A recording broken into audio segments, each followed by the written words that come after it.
Alhamdulillahirabbil alamin. Wassalatu wassalamu ala asyrafil anbiya'i wal mursalin sayyidina wa habibina wa maulana Muhammad wa ala alihi wa sahbihi ajma'in. Amma ba'du. Yang sama-sama kita yang sangat saya muliakan dan saya harapkan barokahnya para habaib, para kiai, para ajengan, para asatidzah, wabil khusus saudara kita, tamu kita, habib kita, Al-Mukarram Al-Habib Rizik bin Husain bin Syahab, matta'anallahu bituli hayati. Para yang terhormat, para pengasuh-pengasuh pesantren, pengasuh majelis ta'lim, pegiat-pegiat dakwah, pimpinan-pimpinan perguruan silat, serta yang terhormat Bapak Bupati Kabupaten Kuningan, Al-Habib Muhammad, Ketua Rabithah Alawiyah, dan pastinya masih banyak lagi yang mungkin saya saking gembiranya atas silaturahmi dengan para alim ulama ini tidak mampu menyebutkan satu persatu, tetapi hanya tidak bersumpah saya bahwa saya insya Allah mencintai antum semua dan mengadakan silaturahmi ini hanya semata-mata menginginkan keridhaan Allah, kecintaan Nabi Muhammad, dan persatuan di antara kaum muslimin, terutama para alim ulamanya. Tidak banyak yang akan saya sampaikan, hanya mewakili para alim ulama, kami khususnya kepada Habib Rizik yang kami berada jauh dari ibu kota. Kami jarang mendengarkan, karena kami adalah orang-orang yang tiap hari utak-atik kitab kuning, deres Quran, muter tasbih. Jadi ada rasa bingung di hati kami. Ada sesuatu yang tidak bisa kami jawab kepada masyarakat terhadap permasalahan yang dalam beberapa bulan ini, jangankan politik, sampai kepada pesantren pun menjadi terganggu konsentrasinya. Ketika ada yang bertanya kepada kami, kami pun tidak ingin gegabah untuk menjawabnya, maka timbullah kemudian inisiatif daripada Aliansi Persaudaraan Islam Kuningan khususnya, dan 11 kabupaten lainnya, untuk bagaimana kiranya bisa menghadirkan beliau Al-Habib Rizik sebagai yang kita anggap banyak tahu tentang permasalahan dan memberikan informasi terhadap kita serta pencerahan tentang apa yang terjadi, bagaimana seharusnya, apa sikap dan langkah yang harus kita lakukan selanjutnya, sehingga di dalam memberikan pengarahan kepada umat, kita betul-betul memiliki informasi yang jelas dari semua pihak, dan tentunya bukan hanya dari satu pihak saja. Barangkali ini inti penting dari pertemuan kita pada pagi menjelang siang hari ini.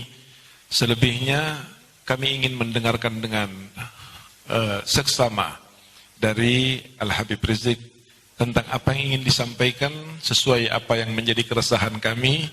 Lalu mohon izin kepada beliau untuk mengakhiri sesi tersebut sebelum adzan zuhur dengan beberapa pertanyaan ya Habib dari beberapa hadirin yang mungkin ada ingin ditanyakan kepada antum. Wa barakallahu fikum. Wassalamualaikum warahmatullahi wabarakatuh. Kami haturkan jazakumullah kepada Habibana yang telah menyampaikan tahniahnya pada kesempatan ini. Hadirin rahimakumullah, acara selanjutnya adalah sambutan dari Habibana Al-Habib Miqdad bin Qasim Baharun. Kepada beliau kami persilahkan. Assalamualaikum warahmatullahi wabarakatuh. Bismillah walhamdulillah wassalatu wassalamu ala sayyidina Rasulillah Sayyidina Muhammad ibn Abdillah wa ala alihi wa sahbihi wa mawalah, amma ba'du. Yang kami hormati dan kami muliakan para alim ulama, para umara, wabil khusus tamu spesial kita hari ini yang merupakan minhah ilahiyah, anugerah karunia spesial yang Allah berikan kepada kita hari ini, yaitu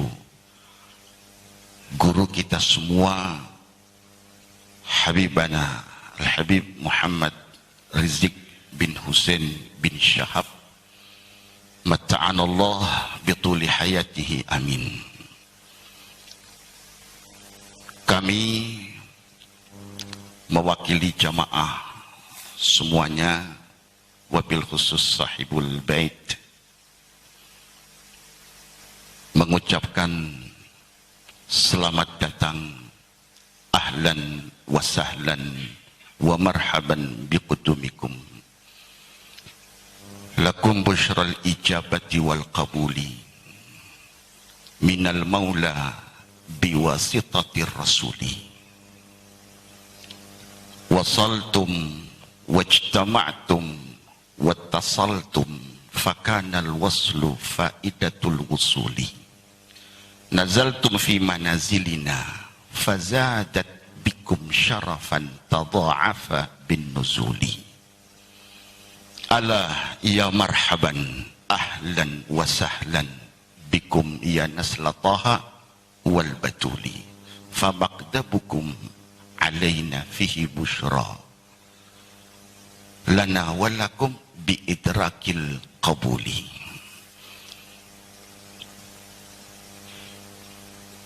Untuk kesempurnaan pertemuan atau silaturahim pada siang hari yang bahagia ini, sehubungan dengan keberadaan kita di bulan Rajab, di mana umat Islam begitu semangat memperingati peristiwa Isra dan Mi'raj yang di dalamnya banyak sekali hikmah yang bisa kita petik. Yang diantaranya, ketika perjalanan Isra, Nabi Muhammad sallallahu alaihi wasallam mendengar seruan dari arah kanan, seruan dari arah kiri. Fanadahu munadin an yaminihi wa nadahu munadin an shimalihi.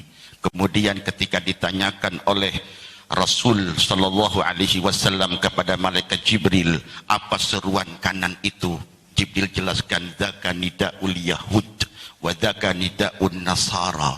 Barangkali Habibana Rizik bin Syahab bisa sedikit menjelaskan keterkaitannya dengan fenomena-fenomena yang lagi marak di negeri kita ini sebagai pencerahan buat kita semua yang di daerah.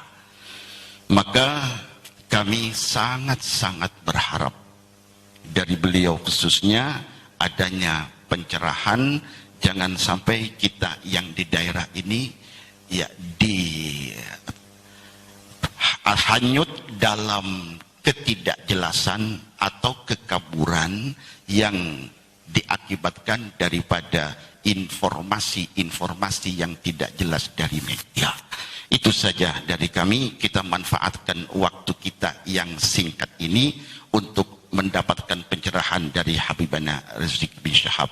Itu saja dari kami. Sekali lagi terima kasih Habib Rizik atas kehadiran antum di tempat kita ini. Mudah-mudahan kehadiran beliau bisa membawa pencerahan, bisa memberikan pencerahan, dan bisa membawa ketenangan khususnya dalam hati dan jiwa kita, serta keamanan untuk negeri kita tercinta ini. Amin ya rabbal alamin. Itu saja dari kami, lebih kurangnya mohon maaf. Wallahul muwaffiq ila aqwamit thariq. Wassalamualaikum warahmatullahi wabarakatuh. Kami haturkan jazakumullah kepada Habibana yang telah menyampaikan sambutannya. Hadirin rahimakumullah, untuk acara selanjutnya adalah dialog kebangsaan yang akan disampaikan oleh beliau Habibana Dr. Al-Habib Muhammad Rizik bin Hussein Syihab LCMA sebagai Presiden Front Pembela Islam, yang akan dipandu oleh moderator Haji Aang Asy'ari LCMA sebagai Direktur Aswaja Center Kuningan. Kepadanya kami haturkan. Assalamualaikum warahmatullahi wabarakatuh.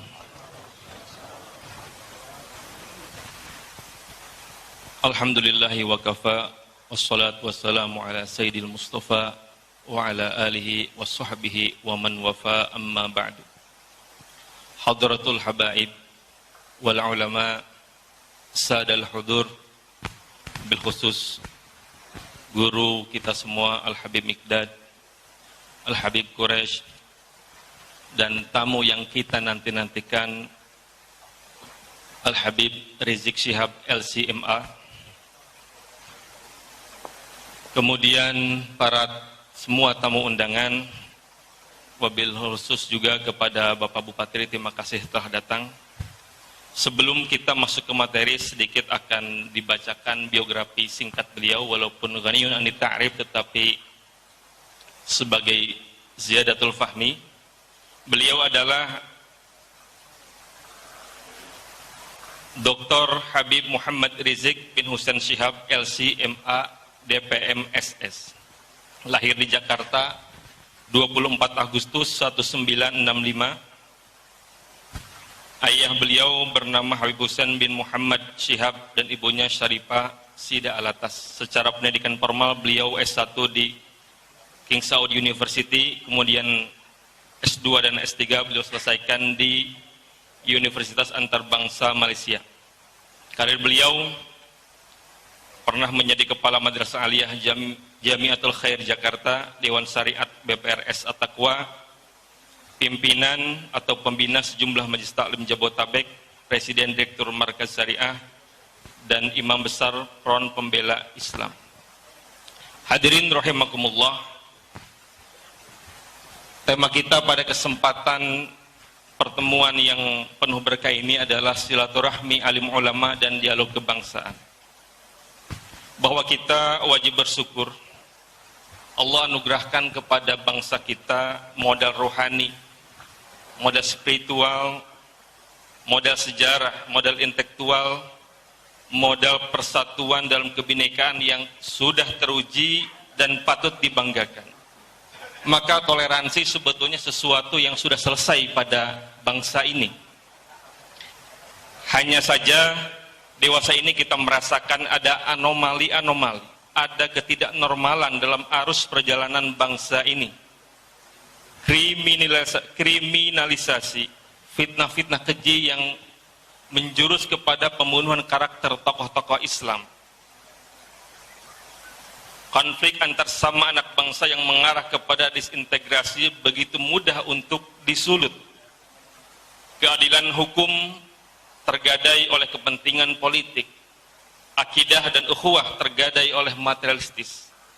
Pada titik inilah maka silaturahmi ulama yang diinisiatori oleh Al-Habib Mikdad dan Habib Quraisy menemukan signifikansi dan relevansinya. Oleh karena itu, dalam 30 menit ke depan kami meminta kepada Al-Habib Dr.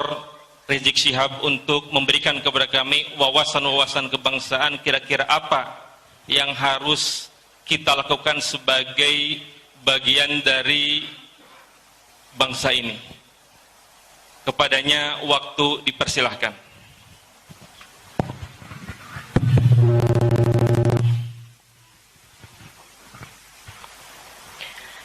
Assalamualaikum warahmatullahi wabarakatuh.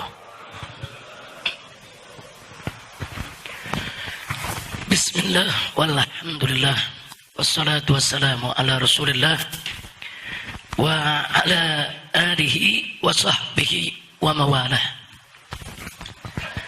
Siyadatul habaib asyurafa, wa sa'adatul ulama'il fudala wa fadilatul umara'il kurama wa jami'il hadirin al-ahibba'il a'izza rahimakumullah. Usikum jami'a wa nafsi bittaqwallah wa bita'ati Rasulillahi sallallahu alaihi wasallam. Fasallahu subhanahu wa ta'ala an yaj'alana jami'an minal muttaqin. Wa ba'd, kepada para habaib, para alim ulama, para kiai, para tokoh dan sesepuh masyarakat Kuningan maupun dari tempat lainnya yang sangat kita cintai dan kita hormati dan semoga senantiasa dimuliakan Allah. Alhamdulillah, pada hari yang berbahagia ini kita bersama-sama dengan wasilah sahabat saya, guru kita semua, Al-Habib Guris Baharun, hafidhahullah ta'ala wa ra'ah, wa matarallah bituli hayati wa nafa'ana bi ulumih fid dini wa dunya wal akhirah, di mana dengan wasilah beliau pada kesempatan hari ini kita bisa duduk bersama dalam satu forum yang penuh keberkahan ini. Mudah-mudahan kumpulnya kita di tempat ini menjadi penyebab turunnya rahmat dan barakah.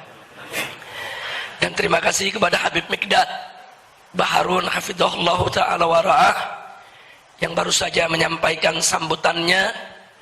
Juga terima kasih kepada Habib Muhsin bin Zaid Al-Attas yang telah mendampingi saya datang dari Jakarta.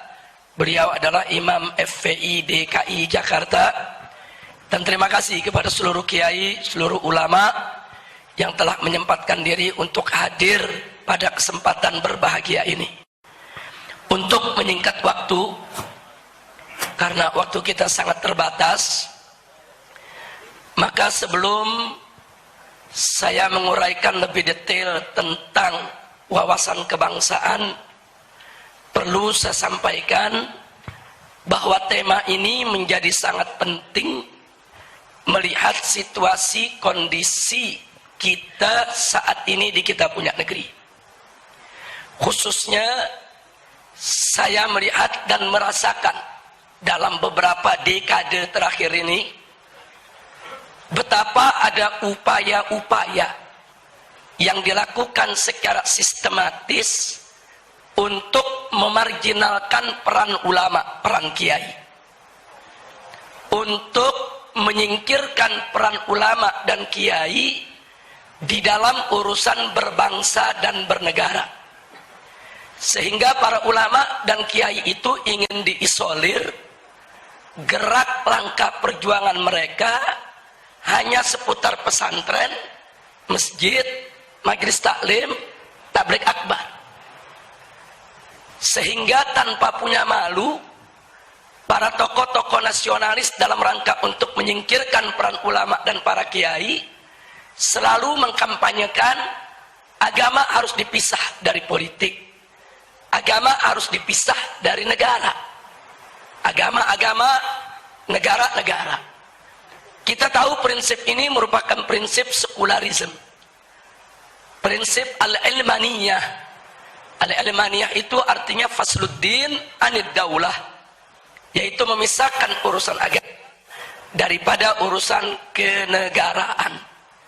Nah, karena itu saya ingin ingat di sini kepada diri saya dan segenap ikhwan bahwa ulama itu punya kedudukan yang istimewa di sisi Allah dan Rasulnya. Ulama-ulama yang istiqomah, yang berjuang untuk menegakkan kalimat Allah, mereka memiliki peran yang sangat penting di tengah-tengah umat Islam. Allah menyatakan dalam Al-Quranul Karim, faqala ta'ala innama yakhshallah min ibadihil ulama.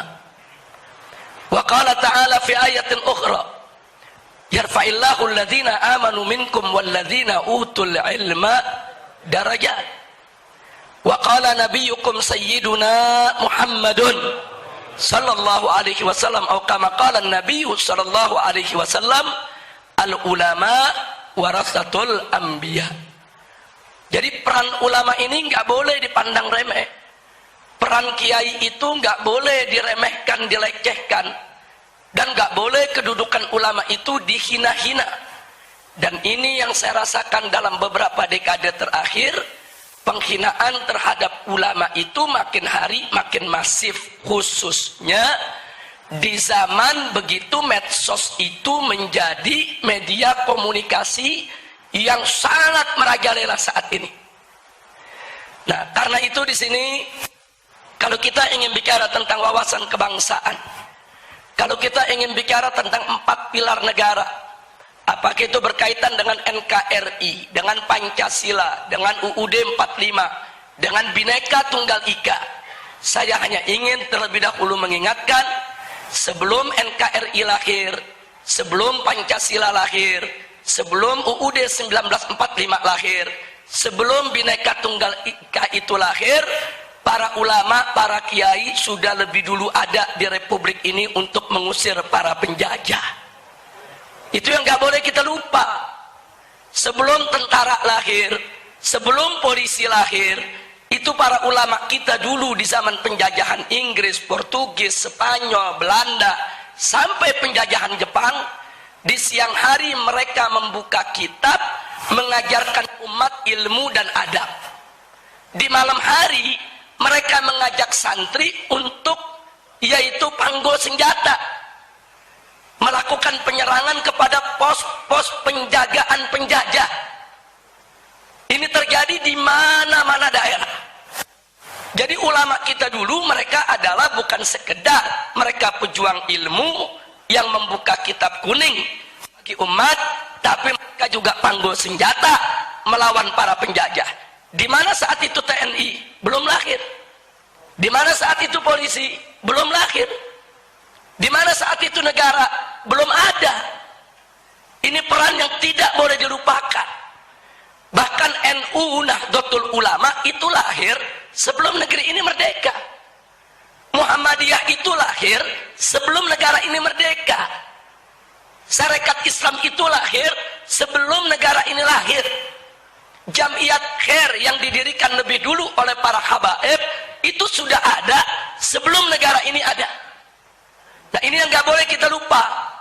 Jangan kemudian belakangan setelah kita merdeka, kita mereguk berbagai macam kenikmatan, peran ulama ingin dipinggirkan, peran ulama ingin dikesampingkan, bahkan peran ulama ingin dieliminir, ingin ditiadakan. Nah, ini yang kita tidak bisa terima. Sedikit-sedikit kalau ulama menentang pabrik minuman keras, nanti dituduh intoleransi. Ulama menolak adanya gereja-gereja liar di tengah-tengah pemukiman umat Islam, disebut anti Bhinneka Tunggal Ika. Nanti kalau ada ulama bicara ayat Al-Quran, menolak kepemimpinan kafir, nggak boleh orang kafir mimpin umat Islam, nanti dibilang anti NKRI. Ada apa di negeri ini? Kok ulama dijadikan sasaran tembak fitnah? Anti NKRI, anti Pancasila, anti Bhinneka Tunggal Ika, anti Undang-Undang Dasar 1945. Padahal yang melahirkan NKRI, yang melahirkan Pancasila, yang melahirkan UUD 1945, yang melahirkan Bhinneka Tunggal Ika adalah ulama. Dari mana itu semua lahir kalau bukan dari ulama? Kalau tidak ada NU, tidak ada Muhammadiyah, tidak ada Sarekat Islam, NKRI ini tidak lahir, saudara. Ini yang gak boleh kita lupakan. Mari kita merujuk kepada sejarah. Sebelum kita merdeka, saudara, dibentuk satu badan. Badan untuk Penyelidikan Persiapan Kemerdekaan Indonesia, BPPKI, saudara. Di dalam BPPKI ini dilibatkanlah tokoh-tokoh Islam dan tokoh-tokoh sekuler. Tokoh-tokoh Islam saat itu yang dilibatkan diantaranya almarhum wal maghfurullah Kiai Haji Wahid Hashim, putra pendiri NU, sebagai tokoh yang mewakili NU. Kemudian masih ada almarhum Kiai Haji Abdul Qahar Mudzakkir, saat itu sebagai pimpinan Muhammadiyah. Kemudian masih ada almarhum Kiai Haji Agus Salim, saat itu sebagai pimpinan daripada Sarekat Islam. Mereka bertiga ini trio ulama. Saya sebut trio ulama. Ini 3 ulama yang berjasa besar di dalam menyusun ketatanegaraan Republik Indonesia. Saat itu digelarlah sidang BPPKI untuk merencanakan kalau Indonesia ini merdeka, Indonesia ini mau jadi negara apa? Dan kira-kira apa yang menjadi dasarnya? Kelompok trio ulama menginginkan Indonesia menjadi negara Islam, negara agama. Sementara kelompok sekuler mengatakan jangan. Mereka menolak Indonesia menjadi negara Islam, tapi menginginkan Indonesia menjadi negara sekuler. Yang menginginkan menjadi negara sekuler, Bung Karno, Bung Hatta, dan Bung Yamin, serta Bung Pomo, saudara. Ini fakta sejarah. Tapi indahnya bangsa Indonesia, walaupun para tokoh kita berbeda pendapat tentang bentuk negara, mereka berdebat dalam forum musyawarah. Bukan bentrok otot di jalanan, tidak. Nah, mereka musyawarah di dalam BPPKI. Akhirnya disepakati Indonesia jangan menjadi negara Islam, Indonesia juga jangan menjadi negara sekuler, tapi menjadi negara berdasarkan ketuhanan. Ini kesepakatan founding father, kesepakatan para pendiri bangsa. Nah, saat itu Bung Karno pada tanggal 1 Juni tahun 1945 mengusulkan, saudara, supaya kalau Indonesia nanti merdeka punya dasar negara namanya Pancasila, 5 dasar. Sila pertama, Bung Karno mengusulkan peri kemanusiaan, kemudian peri kebangsaan, sedangkan peri ketuhanan diletakkan di sila yang kelima, sila terakhir. Ini ditolak oleh ulama, saudara. Kiai Haji Wahid Hasim menolak, Kiai Haji Abdul Qahar Mudzakkir menolak, Kiai Haji Agus Salim menolak. Kenapa mereka menolak? Enggak pantas ketuhanan ditaruh di sila terakhir. Enggak boleh sila ketuhanan diletakkan pada sila buntut. Ini fakta sejarah. Karena itu para ulama kita berjuang dalam forum BPPKI supaya ketuhanan naik menjadi sila yang pertama. Kalau tidak menjadi sila pertama, para ulama kita menolak, NU menolak, Muhammadiyah menolak, Syarikat Islam juga menolak, ya ikhwan. Ini fakta sejarah. Nah, kemudian ada sila ketiga, Bung Karno menawarkan demokrasi. Itu juga ditolak oleh ulama, saudara. Ditolak. Sila ketiga dan keempat itu ada upaya untuk soal demokrasi, ditolak. Ulama bilang, kita jangan jadi negara demokrasi, tapi jadi negara musyawarah. Lahirlah sila keempat, kerakyatan yang dipimpin oleh hikmat kebijaksanaan dalam permusyawaratan perwakilan. Itu perjuangan ulama. Itu bukan karya Bung Karno, itu karya ulama. Betul, istilah Pancasilanya karya Bung Karno, usul Pancasilanya karya Bung Karno, tapi isi kandungan Pancasila itu karya ulama, baik dari NU maupun Muhammadiyah, saudara. Nah, ini yang perlu kita ingat. Ini setelah terjadi perdebatan sengit, pada tanggal 22 Juni 1945 disepakati oleh NU, Muhammadiyah, Syarikat Islam, oleh Bung Karno, Bung Hatta, Bung Yamin, semua sepakat. Apa yang mereka sepakati, saudara? Bahwa Pancasila, satu, ketuhanan dengan kewajiban menjalankan syariat Islam bagi pemeluk-pemeluknya. Dua, kemanusiaan yang adil dan beradab. Tiga, persatuan Indonesia. Empat, kerakyatan yang dipimpin oleh hikmat kebijaksanaan dalam permusyawaratan perwakilan. Lima, keadilan sosial bagi seluruh rakyat Indonesia. Ini sepakat, Bung Karno ikut tanda tangan, saudara. Jadi artinya mereka sepakat. Ini kan 22 Juni belum merdeka nih kita deh. 22 Juni 1945 ini sebelum merdeka. Jadi semua sepakat kalau nanti kita merdeka, inilah dasar negara kita. Nah, itu disebut konsensus nasional. Singkat cerita, akhirnya diproklamirkanlah kemerdekaan kita pada tanggal 17 Agustus 1945. Begitu diproklamirkan, maka mulai saat itu dasar negara kita adalah Piagam Jakarta 22 Juni 1945 yang tadi sudah disepakati. Tapi kemudian timbul protes dari pemerintah Jepang. Jepang nggak terima. Kenapa ada kata-kata syariat Islam di bagian pertama? Alasan Jepang, orang-orang Kristen di Indonesia Timur protes. Kalau pakai syariat Islam mereka nggak masuk negara Indonesia. Saudara, akhirnya Bung Karno dan Bung Hatta ditekan supaya menghapuskan kata syariat tersebut. Tanggal 17 setelah proklamir kemerdekaan. Nah, akhirnya Bung Karno dan Bung Hatta menggelar sidang PPKI pada tanggal 18 Agustus 1945. Nah, dalam sidang tersebut Kiai Haji Wahid Hasyim tidak hadir karena sudah perjalanan pulang dari Jakarta ke Surabaya. Kiai Haji Abdul Qahar Muzakir dari Muhammadiyah tidak diundang. Nah, kemudian Kiai Haji Agus Salim dari Sarekat Islam tidak diundang. Ada apa kiai-kiai kita tidak diundang, saudara? Bisa dibaca. Kalau kiai-kiai kita diundang, mereka nggak bakal setuju syariat Islam dihapus, saudara. Makanya supaya ini lolos, ini goal, kiainya nggak usah diundang, saudara. Jadi marginalisasi ulama itu udah mulai terjadi semenjak kita kemerdekaan, saudara. Disingkirkan ulama kita. Akhirnya begitu digelar sidang, yang hanya 2 jam sidangnya. Sidangnya cuma 2 jam terburu-buru. Kemudian sila pertama Pancasila diganti. Diganti dengan apa? Ketuhanan. Itu aja, saudara. Sedangkan kalimat dengan kewajiban menjalankan syariat Islam bagi pengikutnya itu dicoret, saudara.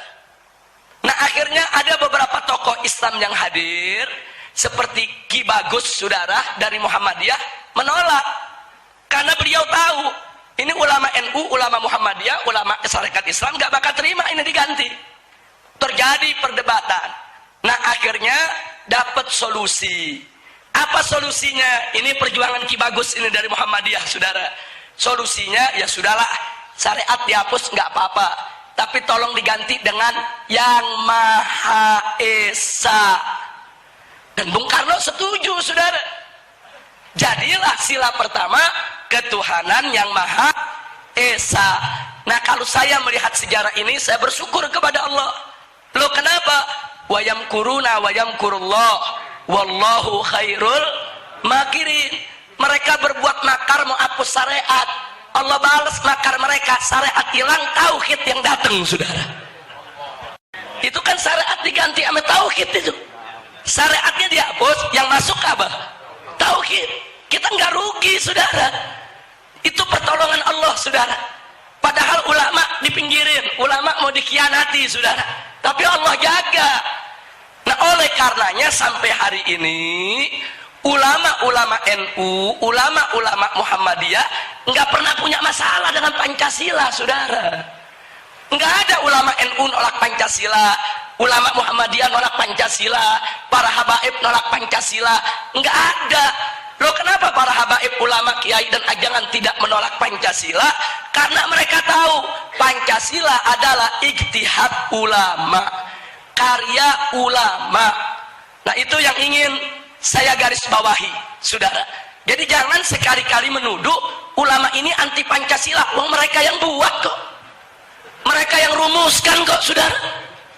Nah, ini yang saya mau garis bawahi, saudara. Makanya jangan kaget kalau sampai hari ini NU, Muhammadiyah, Sarekat Islam dan ormas-ormas Islam, saudara, nggak pernah mempermasalahkan Pancasila. Kalau ada kelompok-kelompok Islam yang mempermasalahkan Pancasila, itu segelintir. Itu kelompok-kelompok ekstrim dalam pemikiran, saudara. Nah, itu nggak menodai daripada kesepakatan mayoritas umat Islam yang merupakan Ahlus Sunnah wal Jamaah yang ada di Republik Indonesia ini. Baik, itu bicara Pancasilanya. Sekarang bicara NKRI. Begitu kita merdeka, saudara, Belanda nggak terima. Belanda datang lagi ke Indonesia. Mereka bawa senjata. Nah, lalu apa yang terjadi, saudara? Begitu mereka datang lagi ke Indonesia ingin menjajah, mereka membonceng, yaitu kepada nikah pasukan Inggris, saudara. Yang terjadi adalah Kiai Haji, yaitu Hasyim Asy'ari dan seluruh pengikutnya yang ada di Jawa Timur, saudara. NU mengeluarkan resolusi jihad pada tanggal 22 Oktober, saudara.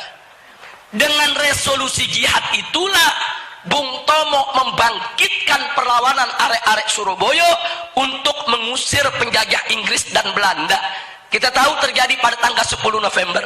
Itu Bung Tomo nggak bisa menggerakkan masyarakat, kiai dan santri, pesantren untuk lawan Belanda tanpa resolusi jihad dari NU, saudara. Nggak bisa. Nah, lagi-lagi kita lihat, ini kontribusi ulama untuk negara. Bagaimana dulu ulama-ulama kita peduli kepada negara, peduli kepada bangsa, peduli kepada dasar negara, peduli kepada kemerdekaan negeri ini, saudara. Nggak bisa setelah merdeka tahu-tahu ulama dimarginalkan, ulama mau disingkirkan. Nggak boleh. Itu yang terjadi. Baik, kita lanjutkan. Setelah Belanda datang merebut Jakarta, saudara, Bung Karno sampai akhirnya terpaksa dievakuasi ke Yogyakarta. Terjadi perang, saudara, di mana-mana. Nah, akhirnya kita dipaksa maju dalam perundingan. Nah, begitu kita berunding, akhirnya Belanda memaksa kita menjadi Republik Indonesia Serikat. Kita menjadi negara-negara bagian, dipecah-pecah oleh Belanda, saudara.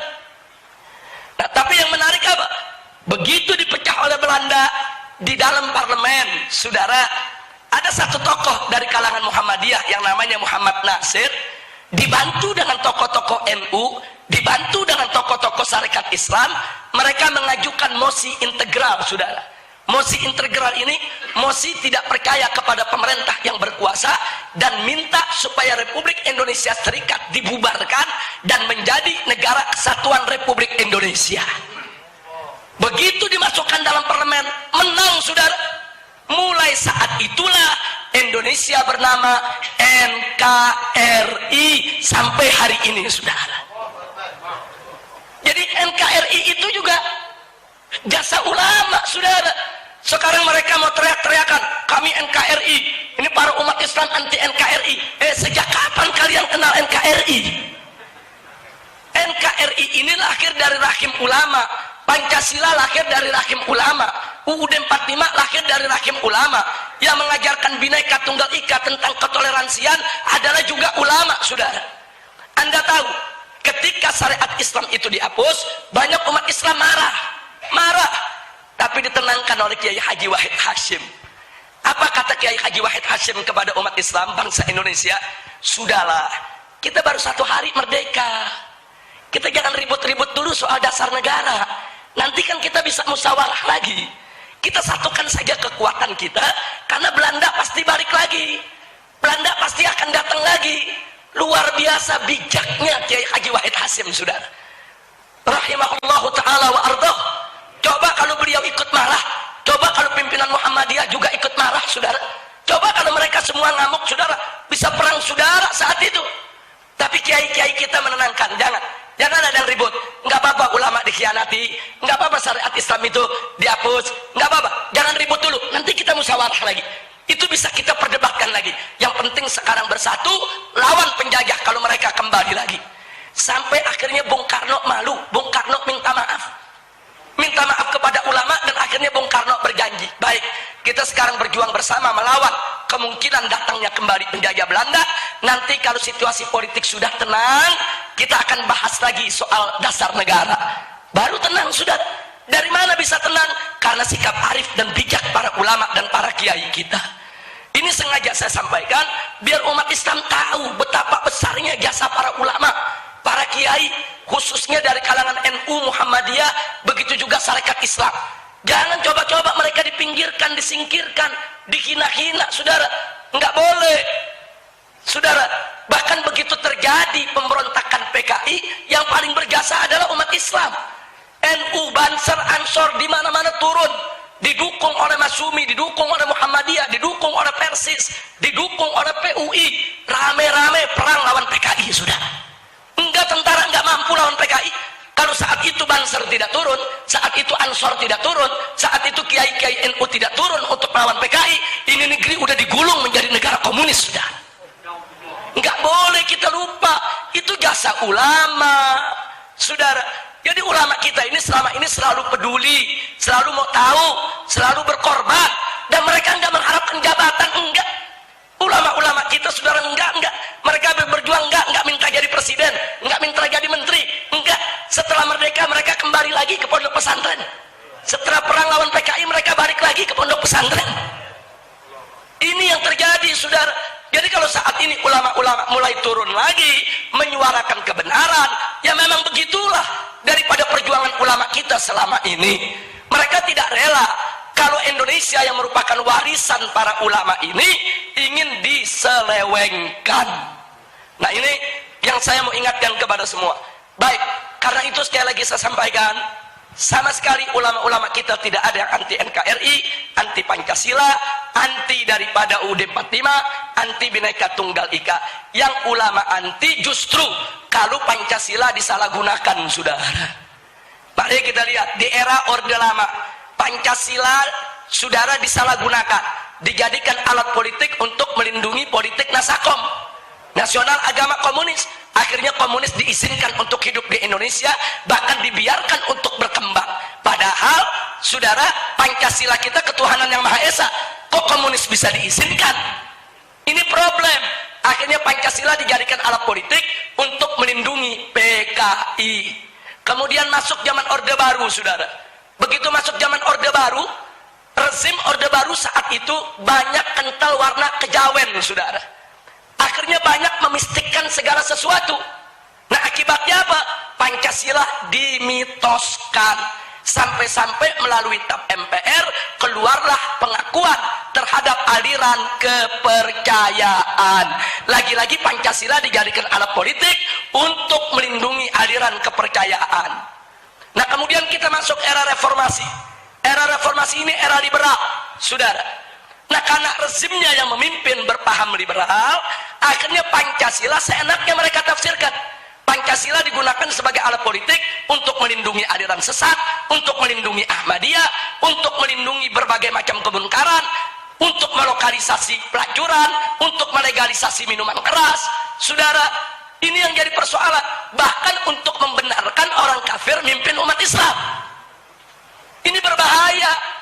Nah, maka itu, saudara, kita umat Islam tidak boleh membiarkan. Pancasila ini adalah warisan para kiai kita. Ini warisan para ulama kita, warisan para pendiri NU, warisan para pendiri Muhammadiyah, warisan para pendiri Jamiat Khair, warisan para pendiri Sarekat Islam. Ini warisannya habaib dan ulama, harus kita jaga dan harus kita luruskan penafsirannya, saudara. Pancasila nggak boleh digunakan untuk membenarkan yang salah, menyalahkan yang benar. Pancasila nggak boleh digunakan untuk melindungi kemunkaran dan kemaksiatan. Pancasila harus didudukkan pada posisi yang sebenarnya. Nah, ini yang perlu saya garis bawahi. Jadi fitnah kalau para ulama kita ini anti Pancasila. Nah, makanya sekarang saya kaget kalau ada seorang kafir jadi gubernur di Jakarta berani mengatakan di depan publik dalam siaran pers. Apa dia katakan? Kalau saya belum jadi presiden Indonesia, Pancasila belum sempurna. Apa maksudnya, saudara? Apa maksudnya, saudara? Apa dia pikir dulu waktu zaman Soekarno Pancasila tidak sempurna? Apa dia pikir waktu zaman Soeharto Pancasila tidak sempurna? Apa dia pikir waktu zaman Habibie Pancasila tidak sempurna? Apa dia pikir waktu zaman Gus Dur Pancasila tidak sempurna? Apa dia pikir waktu zaman Megawati, waktu zaman SBY Pancasila itu tidak sempurna? Jadi nunggu, saudara, orang Cina kafir jadi presiden baru Pancasila sempurna. Ini nggak boleh, saudara. Ini nggak boleh dibiarkan seenaknya mereka mengumbar keinginan sedemikian rupa, saudara. Ini yang kami lawan, ini yang kami tidak terima. Maka itu kemarin saya sudah sampaikan kepada pemerintah, saya sampaikan kepada para pejabat tinggi, sampai kepada presiden. Kami para habaib, para ulama tidak mau ikut campur urusan negara. Kami punya pesantren, kami ingin membina, mendidik santri-santri kami. Kami ingin tenang, tapi ada 3 syarat yang kami minta untuk Anda perhatikan. 1, jangan coba-coba menyerang Islam. Selama pemerintah tidak membiarkan serangan kepada Islam, kami tidak akan melakukan gerakan apapun. Tapi kalau Islam diserang, Allah dihina, Nabi dihina, Al-Quran dihina, demi Allah kepala jadi kaki, kaki jadi kepala, kami akan siap mati bersimbah darah untuk membela Allah dan Rasulnya. Yang kedua yang kami minta, jangan biarkan PKI bangkit kembali. Kami sudah kirim surat kepada pemerintah, kami sudah sampaikan ke presiden, ke DPR, ke MPR, ada 30 indikasi 30 indikasi kebangkitan PKI di Republik ini, saudara. Ini nggak main-main. Kita sampaikan bukti-buktinya. Saya copy semua buktinya, saya foto semua buktinya, saudara. Saya dan kawan-kawan di FPI sudah kita kirimkan. Bahkan kita gelar simposium, saudara, tentang kebangkitan PKI. Dihadiri oleh 120 jenderal purnawirawan. Kita paparkan, ini indikasinya, ini buktinya, saudara. Jadi kita minta, ini jangan dibiarkan bangkit. Kalau pemerintah cegah, tidak dibiarkan bangkit, kami bantu pemerintah. Dan yang ketiga, saudara, yang kami minta adalah jangan menjual negara kepada penjajah asing maupun asing, saudara. Jangan bikin susah rakyat, jangan. Ini rakyat Indonesia banyak kelaparan, di daerah banyak yang makan nasi aking, saudara. Orang nyari kerja susah, kemudian orang imigran asing datang rame-rame ke Indonesia, begitu mudah dapat kerjaan, begitu mudah mereka digaji dengan gaji yang cukup besar, sementara bangsa Indonesia sendiri di mana-mana banyak nganggur. Ini nggak boleh terjadi. Kalau 3 perkara ini tidak dilakukan oleh pemerintah, kami akan bantu pemerintah, kami sokong pemerintah, kami dukung pemerintah, kami siap untuk menjaga keamanan di mana-mana. Kami bukan musuh negara, kami bukan mau berontak. Tapi kalau pemerintah membiarkan Islam diserang, PKI bangkit, kemudian negara dijual kepada penjajah asing dan asing, demi Allah, saya akan ajak umat Islam dimanapun berada untuk angkat senjata melawan siapapun yang ingin menghancurkan Islam. Takbir, sallu ala nabi. Itu saja yang saya mau sampaikan pada kesempatan ini, saudara. Intinya, saya hanya ingin menyampaikan bahwa tidak betul fitnah yang mengatakan aksi 212 itu aksi makar. Itu bohong. Tidak ada makar. Kalau kami mau makar, 7 juta orang umat Islam itu lebih kumpul di Monas, kami mau nyerbu istana cuma 5 menit rapi, sudah. Istana tinggal depan mata. Kalau kami mau makar, presiden hadir, kami bisa pegang presiden di situ, sudah. Loh, kan presiden hadir di tengah-tengah kita. Kalau aksi 212 itu makar, presiden hadir, Menko Polhukam hadir, wakil presiden hadir, Panglima TNI hadir, Kapolri hadir, berarti mereka makar semua dong. Jangan, nggak boleh sembarangan menuduh, saudara. Jangan, saya lihat rezim ini mulai panik, mulai kebingungan, saudara. Jangan bingung. Ulama tidak memusuhi Anda. Jangan bingung. Saya didatangi oleh Sekjen PDIP, yaitu Bapak Hasto, seorang Katolik, datang ke gunung, ke pesantren saya minta bertemu. Kita diskusi. Dia katakan, Habib, kenapa sih sekarang ini kelihatannya PDIP dijadikan musuh oleh umat Islam? Saya balik bertanya, coba tolong Pak Hasto pikirkan baik-baik. PDIP yang dijadikan musuh umat Islam atau umat Islam yang dijadikan musuh oleh PDIP? Coba dipikirkan baik-baik. Jadi sebetulnya memusuhi ulama itu siapa? Yang memusuhi umat Islam itu siapa? Jadi kalau PDIP ingin bersahabat dengan ulama, welcome. Kita buka pintu. Kita bukan musuh bagi bangsa ini, saudara. Tapi tolong jangan serang Islam, jangan beri tempat kepada PKI. Saya sampaikan, maaf Pak Hasto, kenapa PDIP saat ini disorot oleh umat Islam? Karena lebih dari 100 orang anak keturunan PKI duduk di DPR melalui PDIP. Kalau mereka duduk tidak mengusung ideologi PKI, tidak apa-apa. Tidak apa-apa. Itu kan anak keturunannya, mereka kan nggak dosa. Kullu mauludin yuladu alal fitrah. Tapi yang jadi persoalan, kalau mereka masuk melalui PDIP jadi anggota DPR, terus di DPR mengusung ideologi PKI. Saya buktikan, salah satu anggota Anda begitu masuk jadi anggota DPR ngarang buku, judulnya Aku Bangga Jadi Anak PKI. Terus bikin lagi buku kedua, Anak PKI Masuk Parlemen. Ada apa? Tolong ditegur dong. Jadi Anda bikin dulu pernyataan kalau PKI itu tidak ada di PDIP, PDIP tidak memberikan ruang kepada PKI, insya Allah umat Islam tidak akan memusuhi PDIP.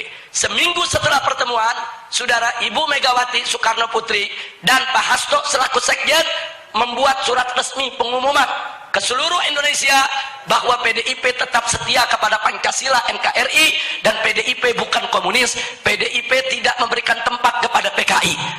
Bagus, sudah memberikan pernyataan seperti itu, bagus, tinggal bagaimana implementasinya, saudara.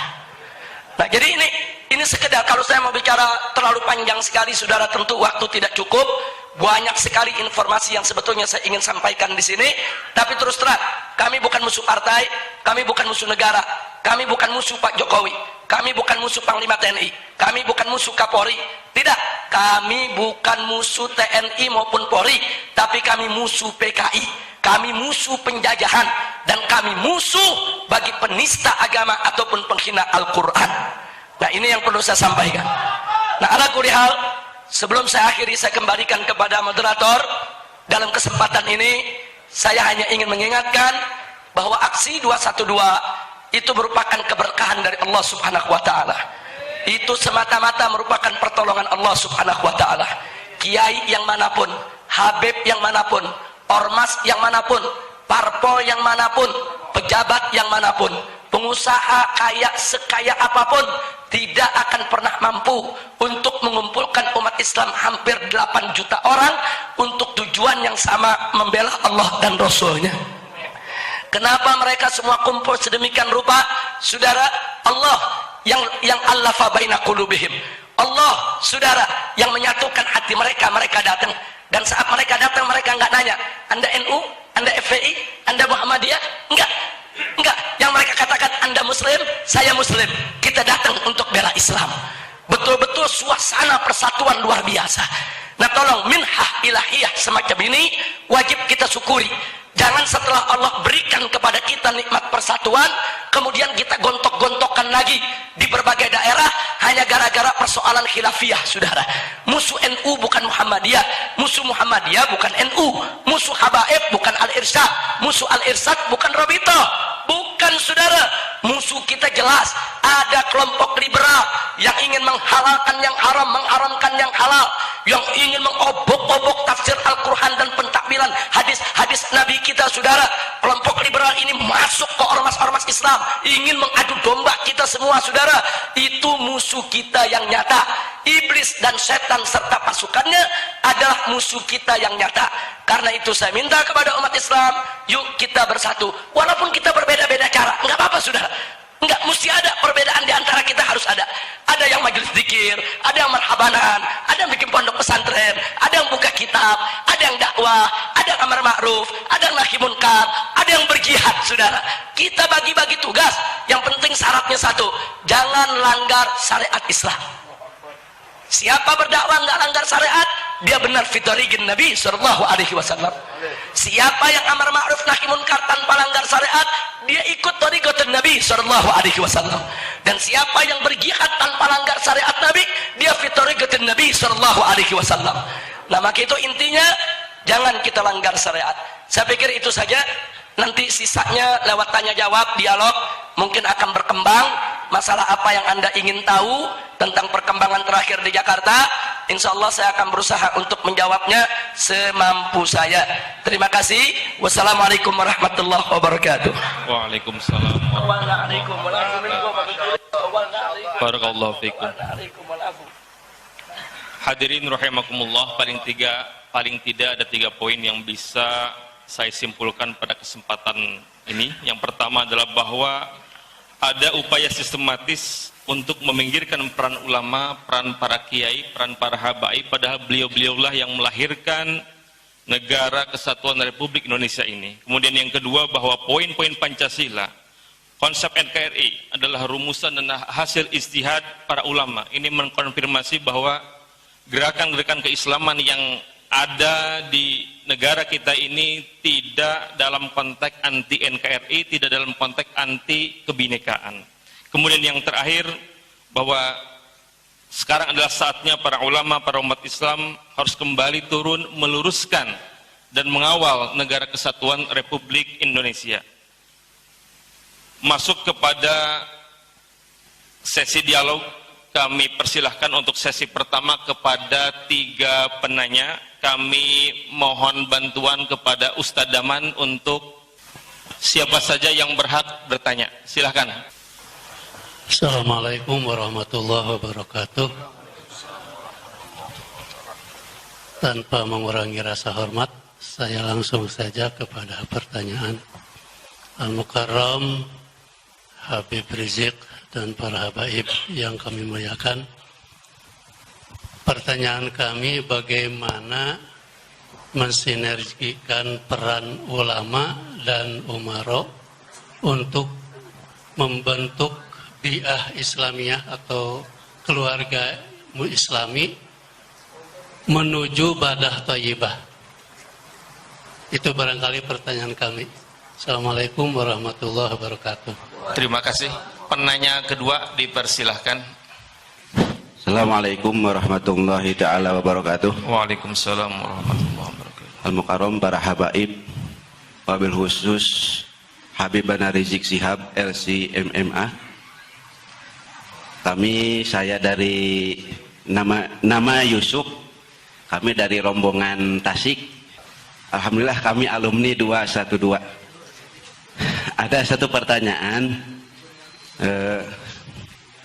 Menurut pandangan Habibana Rizik tentang konsep NKRI, wajibkah untuk kita pertahankan? Pertanyaan saya, wajibkah itu kita pertahankan? Selama ini mungkin yang pernah kita rasakan, khususnya kami yang di bawah, mendengar dari dialog Habib tadi, kami dalam tanda kutip para ulama selalu sekarang ini dipinggirkan. Terima kasih Pak Kiai, Terima kasih. dipahami pertanyaan. Assalamualaikum warahmatullahi wabarakatuh. Penanya terakhir untuk sesi pertama. Assalamualaikum warahmatullahi wabarakatuh. Nama saya Agung Nur Alam, Ustaz. Perwakilan dari Almanar, Aliansi Masyarakat Nahi Mungkar. Yang ingin saya tanyakan ini situasi yang sedang terbaru, Ustaz. Tentang Ustadz Muhammad Al-Khotod ini di media-media kita beliau dituduh sebagai makar. Ini kejelasannya seperti apa, Ustaz? Bahkan aksi kemarin 313 itu bahkan beliau dituduh sebagai makar ingin menggulingkan rezim. Nah, ini mohon penjelasannya, kabar terbaru seperti apa, karena banyak orang-orang dari kita melihat atau mengambil berita itu dari televisi, Ustaz. Terima kasih. Ya, terima kasih. Kepada Habibana dipersilahkan untuk menjawab.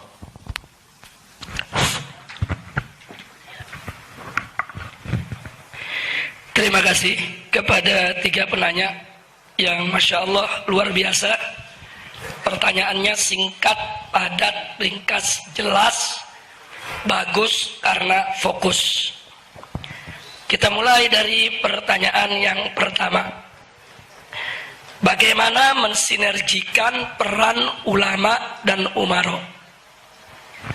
Ahiba'il kiram, mensinergikan peran ulama dan umaro merupakan satu keniscayaan.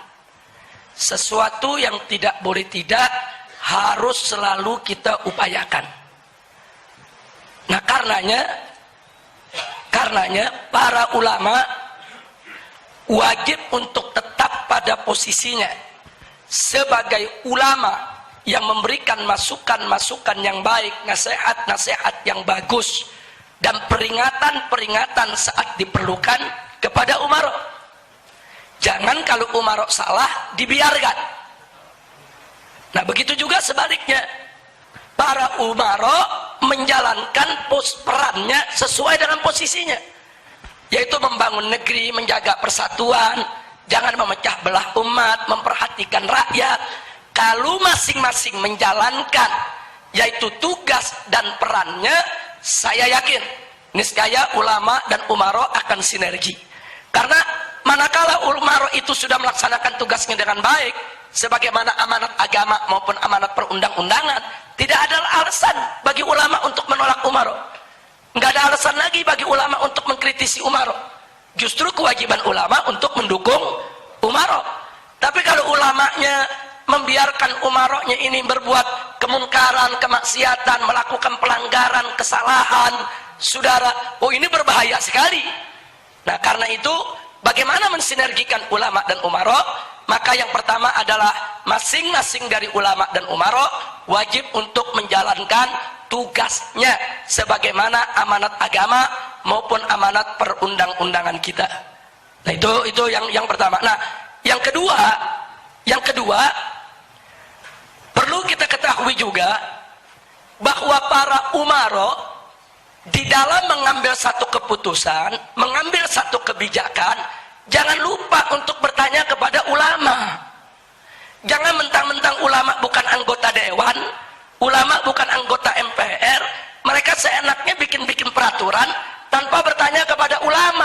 itu berbahaya.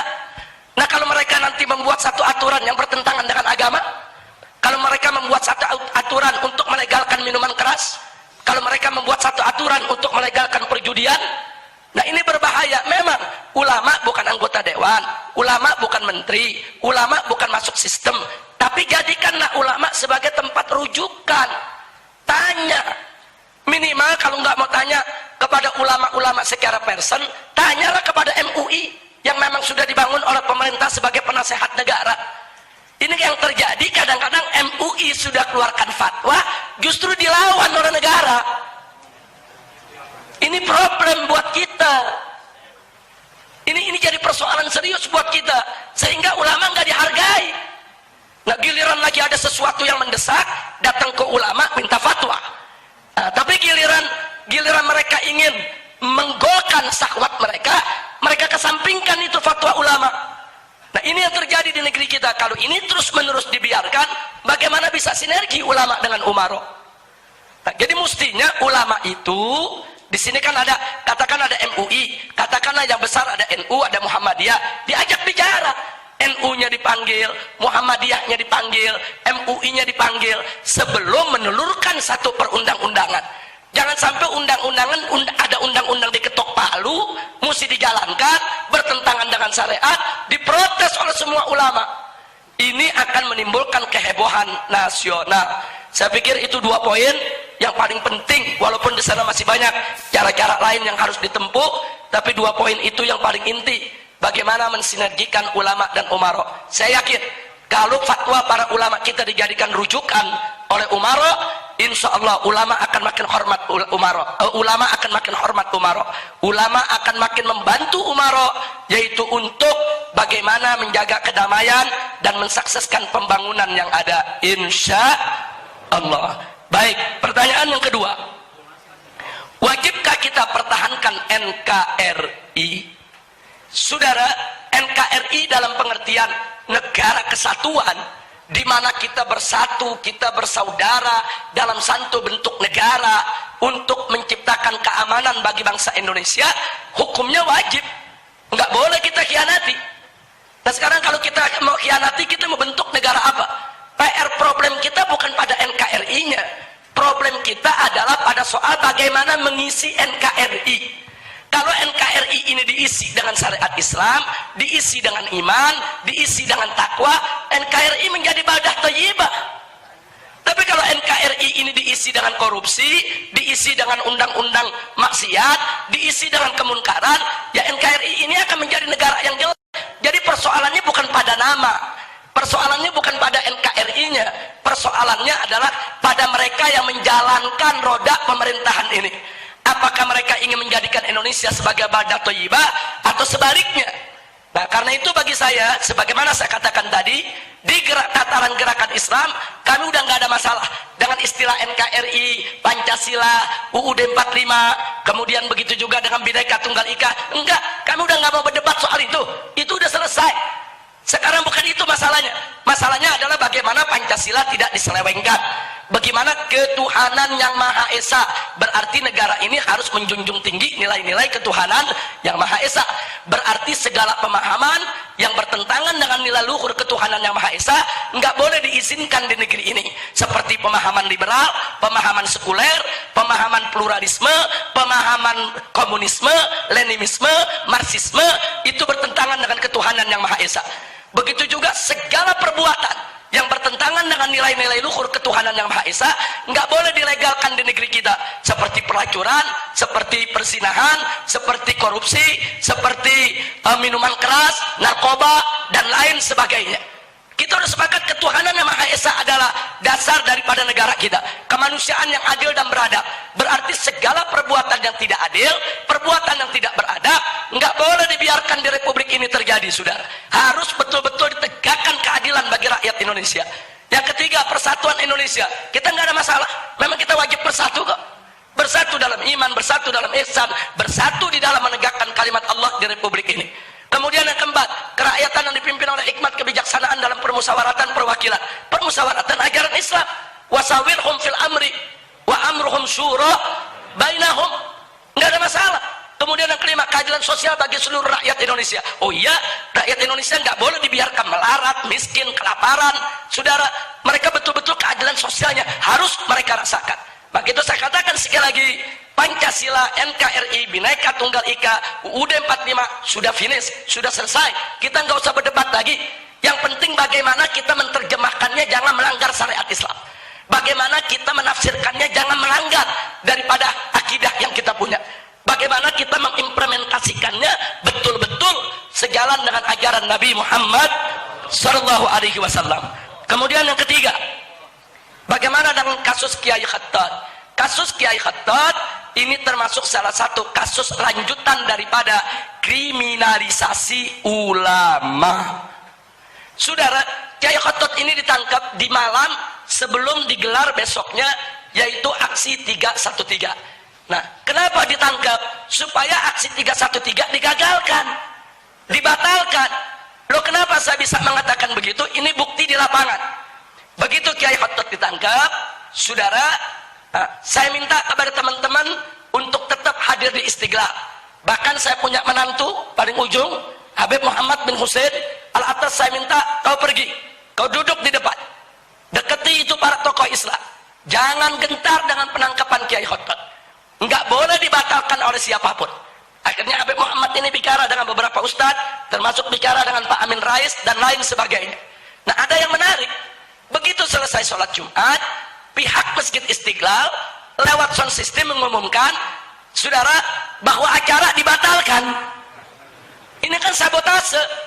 Tapi akhirnya ada Ustadz Sambo, ada Ustadz Asri, ada Ustadz yang lain langsung maju ke depan protes. Ambil lagi itu mic, umumkan ke umat bahwa aksi tidak dibatalkan.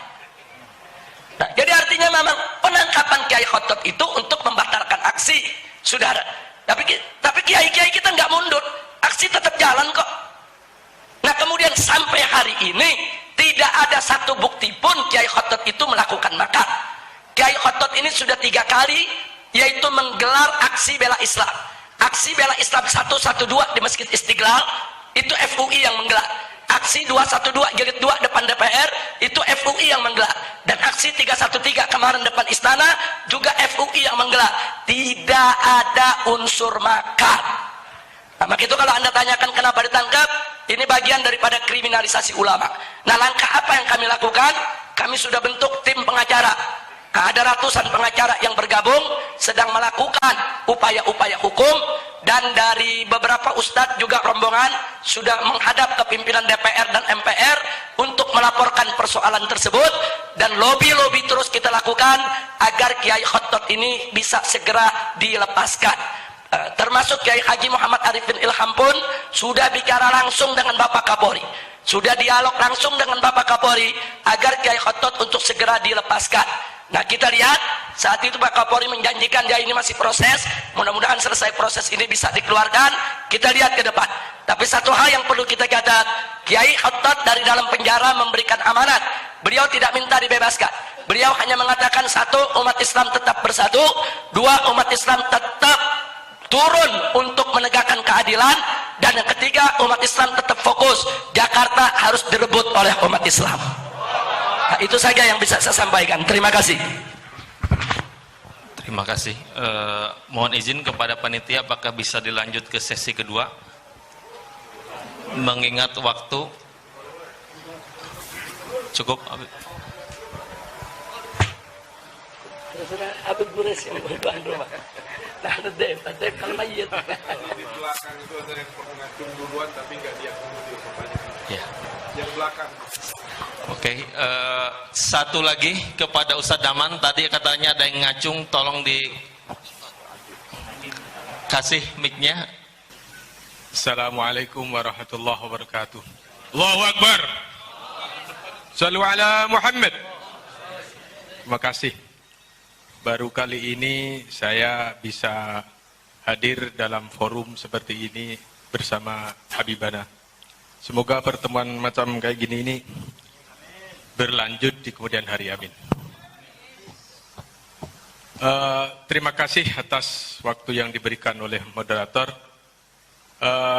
Ada beberapa hal sebetulnya yang kepingin saya tanyakan karena waktu yang tidak begitu berkenan.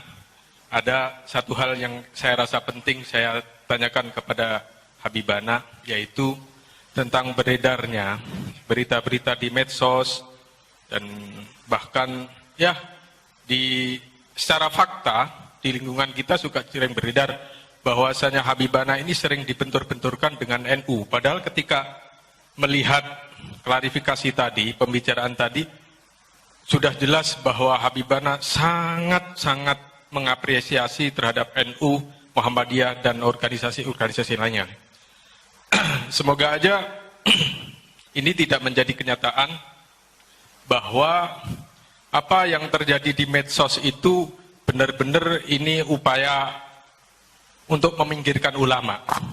Bahwa sering kita buka YouTube, kita buka Instagram atau buka yang lainnya, sering ada pembicaraan-pembicaraan yang isinya antara Habibana dengan Gus Dur, dengan tokoh-tokoh lain di NU misalnya atau di organisasi lain, sering seakan-akan debat kusir. Ini yang menurut saya sangat-sangat memprihatinkan dan bahkan saya ingin mengatakan ini mengkhawatirkan. Karena bagaimanapun yang namanya gajah ketika bertarung yang menjadi korban semutnya. Itu antara lain. Ya, terima kasih. Semoga Habibana beserta Habib Mikdad, Habib Quraisy Baharun menjadi pencerah. Kalau dulu ada trio kiai yang untuk memberdikan Indonesia, sekarang ada trio pencerah 3 Habib ini. Terima kasih. Assalamualaikum warahmatullahi wabarakatuh. Waalaikumsalam warahmatullahi wabarakatuh. Penanya terakhir kepada Kesepuhan Bapak Kiai Dodo, dipersilahkan. Assalamualaikum warahmatullahi wabarakatuh. Pengalaman sejarah Habib tahun 65 itu komunisme sebelum pemberontakan 3 itu infiltrasi ke berbagai elemen TNI itu dan ini. Apakah indikasi itu sekarang ada? Barangkali Habib ada informasi, itu satu. Yang kedua, saya pernah lihat di TV Habib, Profesor Sapi Antonio terinspirasi atau memang sudah ada komunikasi dengan Habib Rizik masalah adanya upaya aplikasi ekonomi syariah. Saya minta langsung penjelasan dari Habib. Jazakumullah. Assalamualaikum warahmatullahi wabarakatuh.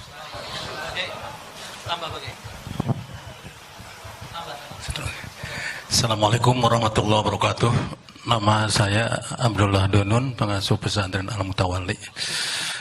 Apa yang dikemukakan tadi keperhatian, termasuk keperhatian saya sendiri, melihat sandiwara-sandiwara yang diperankan oleh tokoh-tokoh politik di Jakarta. Untuk itu, saya ingin bertanya ke Habib, bagaimana kalau ternyata pengadilan Jakarta memenangkan si Ahok? Assalamualaikum. Terima kasih, cukup. Kepada Habibana Al-Habib Rizik Syihab dipersilahkan. Terima kasih kepada para kiai yang baru saja menyampaikan pertanyaannya, luar biasa, lebih bagus lagi. Baik, yang pertama saya mulai soal yaitu hubungan kami, saya dan kawan-kawan di FPI dengan NU. Perlu diketahui bahwa para pendiri FPI ini dari kalangan habaib dan kiai di Jakarta semuanya merupakan keluarga besar NU. Semuanya merupakan keluarga besar NU. Sehingga secara prinsip apakah itu akidah maupun syariat, FPI dengan NU tidak berbeda. Oleh karenanya di dalam anggaran dasar FPI dituangkan bahwa FPI adalah organisasi Islam yang berasaskan Islam, berakidahkan Asy'ariyah dan bermadhab fikih Syafi'i. Itu dituangkan dalam anggaran dasar dan itu kesepakatan pendiri, tidak boleh diubah sampai kapanpun juga. Itu pertama yang perlu saya sampaikan. Yang kedua, sejak kami berdiri sampai hari ini, hubungan kami dengan NU sangat baik. Sekali lagi, saya bicara dalam tataran organisasi, di pusat maupun di daerah. Tapi memang kita tidak pungkiri ada perbedaan-perbedaan pendapat yang terjadi antara kami dengan tokoh-tokoh NU, bukan dengan NU. Tolong dibedakan. Dulu saya pernah berseberangan pemikiran dengan Gus Dur. Ya, itu sudah berlalu, sudah selesai. Nah, cuman sekarang ini orang ungkit-ungkit lagi. Nah, padahal orangnya sudah meninggal dunia, saudara, terus diungkit-ungkit lagi di tengah masyarakat. Tujuannya apa? Tujuannya jelas, untuk mengadu domba kita. Jadi mafat-fat, apa yang sudah berlalu berlalu. Dulu saya berseberangan pemikiran dengan Gus Dur dalam konteks apa? Konteks sekularisme, konsep pluralisme, konsep liberalisme. Dan saya pernah bertemu dengan Gus Dur di kantornya atas usulan daripada Kiai Haji Hasim Muzadi. Saya temui beliau, kita bertemu, kita duduk bareng. Kemudian Gus Dur yang menyatakan, Habib Rizik bagaimana kalau satu saat nanti kita dialog? Saya jawab, baik Gus, nanti saya kumpulkan seluruh para pendiri dan tokoh FPI. Gus boleh kumpulkan semua pimpinan daripada PBNU yang ada, ayo kita duduk bareng. Gus boleh, pokoknya Gus Dur boleh bicara, mau 2 jam 3 jam kami siap dengarkan. Tapi nanti setelah itu Gus Dur juga mesti dengarkan saya bicara. Kita gantian. Dan beliau berdiri, langsung ajukan tangan, sepakat Habib Rizik, kita selamat. Nah, ini kejadian di kantor Gus Dur. Tapi sayang sejuta sayang, sebelum kami sempat mewujudkan pertemuan dialog tersebut, akhirnya beliau sakit dan beliau meninggal dunia. Tapi keinginan-keinginan ini tetap kita junjung tinggi. Makanya hubungan saya dengan Gus Solah sampai hari ini sangat baik. Apalagi dengan almarhum Kiai Haji Hasim Muzadi. Kiai Haji Hasim Muzadi sudah saya anggap bukan hanya sebagai sahabat, tapi sebagai orang tua, sebagai guru. Nah, perlu saya sampaikan, semasa hidup Kiai Haji Hasim Muzadi, tidak ada satupun gerakan FPI yang menghebohkan di televisi, kecuali Ki Hasim langsung tabayun kepada saya. Kadang-kadang malam itu beliau langsung telepon, Habib Rizik, ini ada kejadian begini melibatkan FPI, itu bagaimana ceritanya? Nah, beliau minta penjelasan. Nah, kadang-kadang saya dipanggil, Habib Rizik besok bisa gak datang ke kantor PBNU, kita mau dengar. Saya nggak mau dengar dari orang lain. Kemudian kita datang. Bahkan ada yang lebih mengejutkan lagi. Begitu terjadi peristiwa di Kendal, mungkin masih ingat beberapa waktu yang lalu, itu pagi-pagi jam 6 pagi Kiai Hasim udah ngetok pintu rumah saya. Beliau telepon saya nggak dapat, jam 6 udah ngetok pintu rumah saya. Habis sholat subuh dia berangkat. Nah, kemudian disampaikan, Habib, sengaja saya datang kemari, saya nggak mau ke kantor dulu, karena ini kalau ke kantor nanti banyak wartawan pasti nanya. Kalau saya belum dapat dari sumber yang sebenarnya, bagaimana saya jawab mereka? Duduk di rumah, sarapan di rumah, kita jelaskan apa yang terjadi. Itulah sosok almarhum Kiai Haji Hasim Muzadi. Beliau itu suka tabayun. Beliau lalu berkomunikasi, mengklarifikasikan berbagai macam masalah. Makanya hubungan saya dengan beliau sangat-sangat baik. Enggak sampai di situ. Terakhir, sebelum beliau meninggal dunia, setelah kami turun aksi 411, kemudian merencanakan aksi 212. 3 hari sebelum aksi 212, Kiai Hasim Muzadi ini mengejar saya. Telepon saya nggak nyambung-nyambung, saya gonta-ganti nomor karena banyak penyadapan. Kemudian kontak ke sana kemari nggak dapat. Begitu beliau dapat informasi saya sedang menyampaikan ceramah di daerah Cibubur, beliau langsung meluncur dari rumahnya ke arah Cibubur untuk menemui saya di tempat ceramah. Nah, begitu ketemu beliau minta bicara. Nah, begitu bicara apa yang disampaikan? Nah, disampaikan semua, Habib jangan mundur untuk menegakkan yang hak. Ini gerakan PKI di mana-mana sudah merajalela. Saya sudah bicara langsung dengan Presiden. Saya ini Dewan Pertimbangan Presiden. Saya sudah sampaikan kepada Bapak Presiden, tapi sampai saat ini belum ada langkah-langkah konkret yang diambil. Tolong Habib jaga umat, tolong Habib satukan umat, seperti 411, nanti kalau turun 212, satukan semua umat. PKI tidak boleh dibiarkan untuk bangkit kembali. Itu amanat beliau ya, kawan. Kita terima. Nah, jadi sekali lagi saya katakan, hubungan FPI dengan NU ini hubungan ibarat hubungan anak dengan orang tua, saudara. Nggak ada yang aneh dalam hubungan itu, saudara.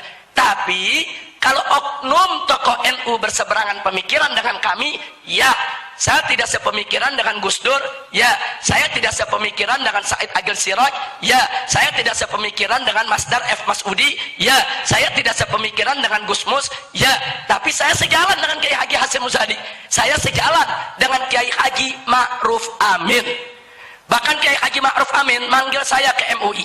Begitu saya datang ke MUI, saya dijabat tangan, Habib Rizik, ini kasus Ahok harus dikawal sampai tuntas. Beliau yang amanatkan kepada saya.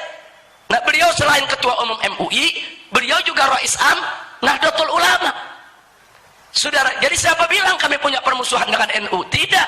Kiai Haji Ma'ruf Amin orang tua saya. Bahkan beliau yang memberikan amanat kepada saya, ini kasus Ahok jangan sampai ditinggal. Habib Rizik harus tuntaskan ini kasus. Nah, jadi sekali lagi karena itu saya diberi semangat oleh orang tua, diberi semangat oleh Kiai Haji Ma'ruf Amin, sampai hari ini kasus Ahok tetap kita kawal. Setiap sidang tetap kita kerahkan umat untuk menjaga sidang tersebut. Nah, menyangkut pertanyaan tadi soal sidang tersebut, doakan saja Pak Kiai, insya Allah melawan Ahok ini kita harus menang di medsos, harus menang di pilkada, harus menang di pengadilan. Nah, jadi artinya kita akan berusaha semaksimal mungkin untuk memenangkan pertempuran tersebut. Jadi saya nggak mau jawab andai kata kalah bagaimana, saya mau optimis menang saja. Saya mau optimis menang saja. Insya Allah umat Islam diberikan kemenangan. Amin ya Rabbal Alamin. Nah, kemudian pertanyaan yang berikutnya tadi dari kiai kita soal infiltrasi PKI, penyusupan. Jadi percis yang kiai tanyakan itu, itulah yang disampaikan oleh Kiai Haji Hasyim Muzadi kepada saya. Bahkan beliau mengatakan, Habib, hati-hati, tolong FPI dijaga. Jangan sampai ada penyusup-penyusup yang memang ingin mengadu domba kita, menghancurkan kita, nanti mereka masuk ke ormas-ormas Islam yang ada. Jadi artinya kecurigaan Pak Kiai itu sebetulnya termasuk yang diwaspadai oleh Kiai Haji Hasyim Muzadi, bahkan menjadi amanat beliau sebelum beliau wafat. Jadi memang kita mesti waspada dari segala bentuk infiltrasi tersebut. Nah, kemudian mengenai Muhammad Syafi'i Antonio. Jadi betul kami dari GNPF MUI, Gerakan Nasional Pengawal Fatwa MUI, melakukan pertemuan pakar ekonomi di Jakarta. Hampir 300 pakar ekonomi kami satukan. Mereka punya semangat yang sama untuk membangun ekonomi umat. Nah, akhirnya disepakatilah kita bentuk Koperasi Syariah 212, dan yang disetujui sebagai pimpinannya adalah Muhammad Antonio Syafi'i, yang juga didampingi oleh Ihsanuddin Nursi, juga Bapak Anggito Abimanyu. Jadi mereka-mereka yang mengelola daripada Koperasi Syariah tersebut. Tapi ada hal yang menarik. Sebulan yang lalu Kiai Haji Ma'ruf Amin menyampaikan kepada saya bahwa beliau juga ingin melakukan satu revolusi ekonomi di tengah umat Islam, dan itu sudah mulai beliau cetuskan pada saat pertemuan di Pati, Jawa Timur kemarin ini. Jadi beliau menginginkan supaya pondok-pondok pesantren NU yang ada di seluruh Indonesia ini betul-betul punya koperasi syariat yang kuat. Jadi jaringan pesantren itu kalau disatukan itu luar biasa, luar biasa. Nah, jadi beliau juga kemarin mengajak saya untuk mengumpulkan pakar-pakar ekonomi yang ada di Koperasi Syariat 212, bagaimana untuk merumuskan supaya pesantren juga ke depan punya koperasi yang khusus, yang kuat, supaya pesantren tidak ada lagi yang terbengkalai, nggak ada lagi pesantren yang ustadznya dapurnya nggak ngebul, yang ustadznya nggak bisa makan. Nah, ini semua mesti kita pikirkan. Melalui koperasi semua ustadz bisa sejahtera secara halalan thayyiban. Nah, saya mendukung apa yang diinginkan oleh Kiai Haji Ma'ruf Amin, dan kita ke depan yaitu akan bekerja sama untuk menggerakkan umat di mana-mana agar pondok-pondok pesantren juga punya koperasi yang kuat. Beberapa pondok pesantren sudah punya koperasi bagus, seperti Sidagiri umpamanya. Itu luar biasa pondok pesantrennya. Nah, jadi koperasi pesantren Sidagiri itu patut untuk menjadi contoh buat pesantren-pesantren yang lain. Pesantrennya itu kuat, bagus, kemudian merata, dan anggotanya juga begitu banyak, Bahkan sampai dana yang dikumpulkan itu udah mencapai ratusan miliar. Nah, karena itu luar biasa, bahkan katanya sudah triliun. Nah, karena itu sekali lagi saya pikir masih banyak. Ada pesantren di Gontor, ada pesantren di Sidagiri, ada pesantren NU maupun yang lainnya yang besar-besar, itu sudah jalan ekonominya. Nah, insya Allah ke depan ekonomi ini akan semakin bangkit lagi. Amin ya rabbal alamin. Baik, saya pikir itu yang bisa saya sampaikan. Saya terima kasih banyak atas semua pertanyaan yang diajukan, dan mudah-mudahan tablik akbar siang ini akan berjalan lancar di Islamic Center Kuningan. Dan terima kasih kepada Bapak Bupati yang mau hadir bersama kita di tempat ini. Jazakumullahu khairal jaza, sehingga beliau bisa mendengar langsung apa yang kita sampaikan, sehingga tidak mendengar dari orang konon katanya. Insya Allah persepsi kita tidak akan salah dan kita tidak gagal paham. Nah, itu saja yang bisa saya sampaikan. Terima kasih secara khusus kepada Habib Guresh Baharun yang telah menjadi tuan rumah pada hari ini. Kita doakan agar beliau panjang umur dalam taat dan ibadah, sehat walafiat, agar pondok pesantren yang dibangun oleh beliau ini menjadi mahadan solehan thayyiban mubarakan, agar beliau dikaruniakan anak keturunan yang solehin dan solehat, agar segenap santri-santri beliau dijadikan sebagai generasi umat yang bermanfaat bagi agama, bangsa dan negara, dunia dan akhirat. Amin ya rabbal alamin. Begitu juga kita doakan yaitu saudara kandung kakak daripada Habib Guresh, yaitu Habib Mikdad Baharun, juga para habaib yang lainnya, begitu juga para kiai-kiai, para ustadz, para guru yang hadir tempat ini, agar senantiasa diberikan kekuatan istiqamah di jalan Allah, dimudahkan segala kesulitannya, dilapangkan segala kesempitannya, disembuhkan segala penyakitnya, diharmoniskan rumah tangganya, dimakmurkan dakwahnya, dibahagiakan dari dunia hingga akhiratnya. Ala hadhihi niyyah wa likulli niyatin salihah wa ila hadratin nabiyil mustafa sallallahu alaihi wasallam bisirril Fatihah. A'udzu billahi minasyaitonir rajim. Bismillahirrahmanirrahim. Alhamdulillahi rabbil alamin arrahmanir rahim maliki yaumiddin iyyaka na'budu wa iyyaka nasta'in ihdinas siratal mustaqim siratal ladzina an'amta 'alaihim ghairil maghdubi 'alaihim. Rabbana taqabbal minna innaka antas samiul alim wa tub 'alaina innaka antat tawwabur rahim. Wa sallallahu ala sayyidina Muhammadin wa ala alihi wa sahbihi wasallam. Alhamdulillahi rabbil alamin.